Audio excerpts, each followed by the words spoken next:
বর্ষায় লবণ গলে যায় কেন? শুকনা রাখার উপায় জানুন। বর্ষাকালে বাতাসে আর্দ্রতা বেশি থাকে। তাই বাড়ির গৃহস্থরা পড়েন নানা সমস্যায়।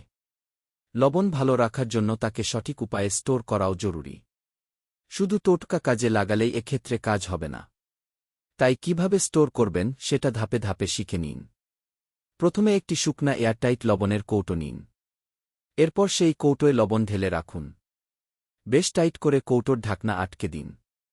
এবার সেটি আর একটি প্লাস্টিকের কৌটোয় ভরে রাখুন। সেটির ঢাকনা এয়ারটাইট করে আটকে নিন। তারপর প্লাস্টিকের কন্টেনারটি রান্নাঘরের কোনো একটি তাকে তুলে রাখুন। খেয়াল রাখবেন সেই তাক যেন ঢাকা দেওয়া থাকে। আর লবণের কৌটো শীতল, অন্ধকার স্থানে রাখবেন। ওভেনের পাশে ভুলেও রাখবেন না লবণের কৌটা। তাহলে সেটি আরও তাড়াতাড়ি নষ্ট হয়ে যাওয়ার সম্ভাবনা বাড়বে। শিখে রাখুন সহজ টোটকা। ১. লবণের কৌটোর মধ্যে কয়েকটি চাল ফেলে দিন। তারপর এয়ারটাইট করে তুলে রাখুন।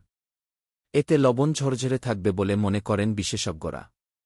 কারণ চালের শুকনো দানা লবণের কৌটোর অতিরিক্ত আর্দ্রতা শুষে নেয়। তাই এর খারাপ প্রভাব লবণের উপরে পড়ে না।